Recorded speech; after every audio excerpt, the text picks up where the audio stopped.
The World Supercross Championship wrapped up their 3-round championship in Melbourne, Australia over the weekend. In the WSX class, Ken Roczen was able to get it done. He leapfrogged Joey Savatgy in the standings to have an almost perfect night. He ended up going 1-1-3 and won the Super Pole competition to win the Australian Grand Prix of the World Supercross Championship and win the World Supercross Championship in the WSX class. Again, his second year in a row that he accomplished that goal. Along with him on the podium was Mitchell Oldenburg and Dean Wilson. So Joey Savatgy, who actually led the championship coming into the final round, didn't have a very good night. But Roczen, who had nearly a perfect night, had this to say after the race. It means a lot, and especially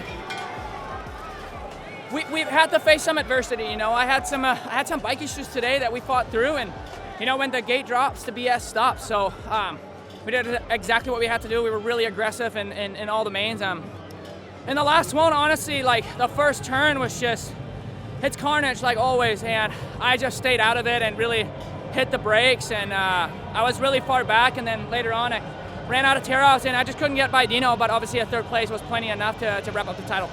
As mentioned for Savatgy, it was not the night that he wanted in the end, as he ended up going 3-10-4. And after the race, he said, "I knew it would be a tall task to try and beat Kenny. Bummed how it ended, but I gave her my best effort." Savatgy unfortunately had a coming together with Vince Friese in the second main event when Friese swung a little bit wide out of the first corner and Savatgy went down, ultimately kind of spoiling his night.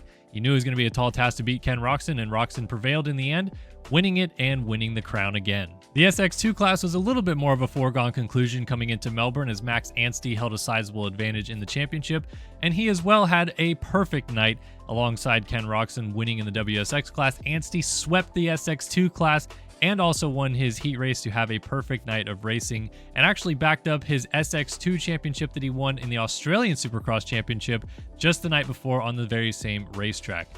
Anstie with the sweep was able to beat out Cole Thompson and Luke Cloud, who rounded out the podium in the SX2 division, completing festivities for the World Supercross Championship in 2023. All in all, the final tally of the results read that Ken Roczen has won his second World Supercross title in the WSX class, with Joey Savatgy, Dean Wilson, Vince Friese, and Justin Hill inside of the top 5.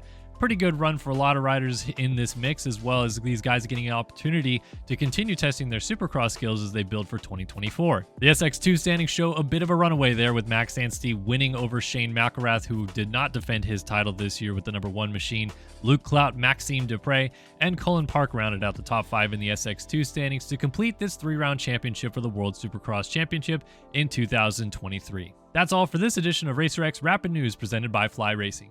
Be sure to visit racerxonline.com for all your motocross and supercross news.